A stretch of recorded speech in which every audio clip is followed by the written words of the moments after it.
Allez, on commence par quelque chose de simple. Une inspiration, une expiration. Voilà, un geste qu'on fait plus de 20 000 fois par jour sans même y prêter attention. Et pourtant, ce simple mouvement cache une mécanique et une chimie d'une complexité absolument incroyable. Alors ce qu'on va faire, c'est suivre le trajet d'une seule bouffée d'air pour découvrir ensemble le génie qui se cache au cœur de nos poumons. Tout part de cette question. Qu'est-ce qui peut bien se passer en à peine 5 secondes? Eh bien, en si peu de temps, une simple contraction musculaire balançait toute une cascade d'événements qui va finir par nourrir des milliards de cellules. C'est ces voyages, seconde par seconde, qu'on commence maintenant. Notre première étape nous emmène donc dans la salle des machines. Parce qu'avant de parler de chimie ou d'échanges gazeux, il faut comprendre que la respiration, c'est d'abord et avant tout une prouesse mécanique. Pour que l'air entre, il faut lui faire de la place. Et pour ça, le corps utilise un moteur d'une puissance assez remarquable. Et voici le grand artisan de cette histoire, le diaphragme. Il faut l'imaginer comme un énorme piston souple, juste en dessous des poumons. Quand l'ordre est donné, il se contracte, il s'abaisse.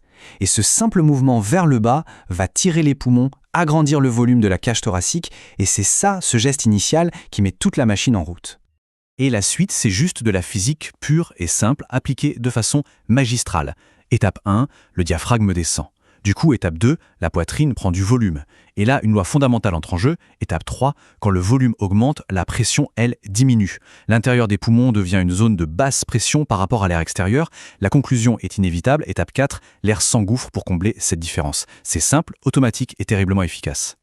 Et pour faire sortir l'air, le système est encore plus malin. Au repos, ça ne coûte aucune énergie, vraiment aucune. Le diaphragme se relâche, il remonte, et c'est l'élasticité naturelle des poumons et de la cage thoracique, un peu comme un élastique qu'on relâche, qui va comprimer le volume et pousser l'air dehors.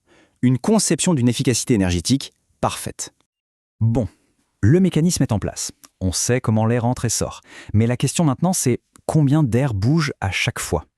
Parce que toutes les respirations ne se valent pas. Et en les mesurant, on peut en apprendre énormément sur la santé de nos poumons. Prenons d'abord le volume courant. C'est tout simplement la respiration de base, celle qu'on a en ce moment même tranquillement. C'est une petite gorgée d'air, une toute petite fraction de ce que nos poumons sont réellement capables de faire. À l'opposé, on a la capacité vitale. Là, c'est le grand jeu. C'est la plus grande inspiration possible suivie de la plus grande expiration possible. C'est tout l'air qu'on peut mobiliser volontairement. Et la différence entre ce volume énorme et notre petite respiration de repos, eh bien, c'est toute notre réserve, prête à être utilisée si on se met à courir. Mais le plus important, ce n'est pas seulement le volume, c'est aussi la vitesse à laquelle on peut le bouger.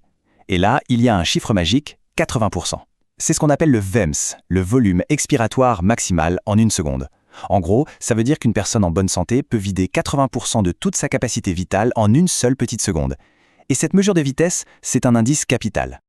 Et voilà pourquoi c'est un outil de diagnostic si puissant. Imaginons 2 cas. Pour une maladie obstructive comme l'asthme, les tuyaux sont rétrécis. C'est comme essayer de vider une grande bouteille par un tout petit goulot. Ça prend du temps. Le volume est là, mais le débit est très faible. Le fameux ratio VMS sur capacité vitale s'effondre. A l'inverse, pour une maladie restrictive comme la fibrose, les poumons sont plus rigides, plus petits. C'est comme avoir une petite bouteille. Elle se vide vite, mais elle contient peu d'air au départ. Le volume total est réduit, mais le ratio, lui, reste normal, voire élevé. L'air a donc été inspiré, son volume et son débit mesurés. Il est maintenant arrivé à destination, tout au bout du chemin, dans des millions de minuscules petits sacs qu'on appelle les alvéoles. C'est là, au plus profond des poumons, que le vrai travail commence. Et pour comprendre ce qui se passe ici, il faut connaître une seule règle, un principe physique universel. Les gaz, comme tous les fluides, vont toujours naturellement d'un endroit où ils sont très concentrés, donc à haute pression, vers un endroit où ils le sont moins, à basse pression. Le corps ne force rien, il se contente d'utiliser cette loi à son avantage. Regardons ces chiffres, ils sont la clé de tout. Le sang qui arrive des muscles, le sang veineux, est pauvre en oxygène, pression à 40. Dans les poumons, l'air qu'on vient d'inspirer a une pression de 100. La différence est énorme. L'oxygène n'a pas le choix, il plonge littéralement de l'air vers le sang. Et pour le CO2, c'est l'inverse. Le sang arrive chargé, pression à 46, l'air est quasi vide de CO2, pression à 40, donc le CO2 s'échappe du sang vers l'air. C'est un échange passif, silencieux et absolument parfait. Ça y est, l'oxygène a franchi la barrière, il est dans la circulation sanguine. Mais son voyage est loin d'être terminé. Comment va-t-il maintenant atteindre la moindre de nos cellules, que ce soit dans le cerveau ou la pointe du petit orteil? La solution, c'est cette molécule incroyable, l'hémoglobine. Sans elle, notre sang transporterait 70 fois moins d'oxygène. C'est un transporteur ultra spécialisé. Il faut voir chaque molécule d'hémoglobine comme un taxi avec 4 places, qui attend dans les poumons pour embarquer ses passagers, les molécules d'oxygène. Et il y a des millions de ces taxis dans chaque globule rouge. Mais le plus fou, c'est que ce taxi est intelligent. Son amour pour l'oxygène, son affinité, change selon l'endroit où il se trouve. Dans les poumons, où l'oxygène est partout, il l'adore et s'y accroche très fort. Il fait le plein. Mais quand il arrive près d'un muscle en plein effort, où l'oxygène est rare et où il y a beaucoup de CO2 et d'acidité, son affinité pour l'oxygène s'effondre. Il relâche alors sa précieuse cargaison, pile là où on en a le plus besoin. C'est ce qu'on appelle l'effet Bohr, une adaptation biochimique d'une élégance rare. L'oxygène a été livré. Mission accomplie. Mais toute usine produit des déchets. Le métabolisme des cellules a produit du dioxyde de carbone, le CO2. Il faut maintenant l'évacuer. Comment ce déchet va-t-il faire le chemin inverse jusqu'au poumon? Alors, comment ce déchet voyage-t-il?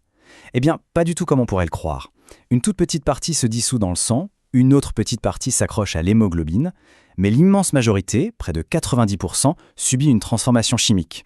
Le CO2 est converti en une autre molécule, le bicarbonate, beaucoup plus facile à transporter dans le sang sans perturber son équilibre. Une fois que ce bicarbonate arrive de nouveau dans l'environnement très particulier des poumons, la réaction chimique s'inverse. C'est comme si on rembobinait le film. Le bicarbonate est retransformé en CO2 gazeux, prêt à diffuser dans les alvéoles pour être expulsé à la prochaine expiration. La boucle est bouclée. On a vu la mécanique, la physique, la chimie, mais on a oublié un détail. Qui est le chef d'orchestre? Qui donne le tempo? Qui s'assure que ce cycle se répète 15 fois par minute, jour et nuit, sans qu'on ait jamais à y penser? Le centre de commande ne se trouve pas dans notre conscience, mais dans la partie la plus primitive de notre cerveau, le tronc cérébral. C'est le pilote automatique du corps. Il gère le rythme de base sans jamais nous consulter. C'est une fonction de survie tellement essentielle qu'elle ne peut tout simplement pas être laissée à notre volonté. Et voici peut-être la plus grande surprise de toute cette explication. On a tendance à croire qu'on respire parce qu'on manque d'oxygène. En réalité, le principal signal qui nous fait respirer, c'est l'excès de dioxyde de carbone. Notre cerveau est équipé de capteurs ultra sensibles au taux de CO2 dans le sang. Dès qu'il augmente même d'un tout petit peu, l'ordre est immédiatement donné « ventilez, il faut évacuer ce déchet ». Pour finir, regardons un exemple spectaculaire de l'intelligence de ce système. En haute altitude, l'air manque d'oxygène. Le corps pourrait se contenter de respirer plus vite. Mais il fait bien mieux. Sur plusieurs jours, il lance un plan d'adaptation. Il se met à fabriquer plus de globules rouges pour avoir plus de taxis et il produit une molécule, le 2,3 DPG, qui va modifier ces taxis pour qu'ils relâchent leur oxygène encore plus facilement dans les tissus. C'est une adaptation à tous les niveaux. La respiration, ce n'est qu'un exemple parmi tant d'autres de ces systèmes extraordinairement complexes qui nous maintiennent en vie à chaque seconde. Ça nous laisse avec une dernière question.